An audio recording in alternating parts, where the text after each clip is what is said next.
துப்பாக்கி சூடு குற்றம் சாட்டப்பட்டவர்களுக்கு பதவி உயர்வு வழங்கியிருக்காங்க மேடம். இதுல தூத்துக்குடி மாவட்ட ஆட்சியரும் விளக்கம் தந்திருக்காரு. இல்ல அவர் அந்த சம்பவத்துல இல்ல அப்படின்ற மாதிரி விளக்கம் தந்திருக்காங்க. அதை பத்தி இல்லைங்க, என்னன்னு விசாரிச்சுட்டு அப்படி ஒரு தவறு நடந்திருந்தால் நிச்சயமாக அதற்கு சரியான ஒரு தீர்வை காண்போம்.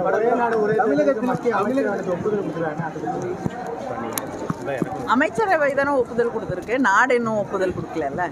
2019 திராவிட முன்னேற்ற கழகத்தோடைய நம்முடைய முதலமைச்சருடைய அது நிலைப்பாடு என்ன அப்படின்னு உங்கள் எல்லாருக்கும் நல்லா தெரியும். நாங்கள் நிச்சயமாக இதை ஏற்றுக்கொள்ள முடியாது. தொடர்ந்து ஒரே நாடு ஒரே தேர்தல், எல்லாத்தையும் ஒரே நாடு ஒரே ரேஷன்னாங்க, ஒரே நாடு ஒரே மொழின்றாங்க, எல்லாத்தையும் இப்படியே மாற்றிக்கிட்டு இருந்தால் இங்கே மாநிலங்களுக்கு இருக்கக்கூடிய எந்த உரிமையும் கொஞ்சம் கொஞ்சமாக எல்லாத்தையுமே பறிக்கணுங்கிற ஒரு எண்ணத்தோடையே அவங்க செயல்பட்டு கொண்டு இருப்பது. இன்றைக்கி தேர்தலும் இன்றைக்கி ஆட்சி பொறுப்பில் இருக்கக்கூடிய தேர்ந்தெடுக்கப்பட்ட ஆட்சிகள் 5 வருடம் முடியாத ஆட்சிகளுடைய நிலை என்ன?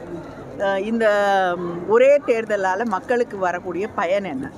எதுவுமே இல்லாமல் அவங்களுக்கு எது லாபம் தரக்கூடிய ஒன்றாக இருக்குமோ அதை செய்யணும்னு நினைக்கிறது நிச்சயமாக திராவிட முன்னேற்ற கழகம். முயற்சி பண்ணுறாங்க.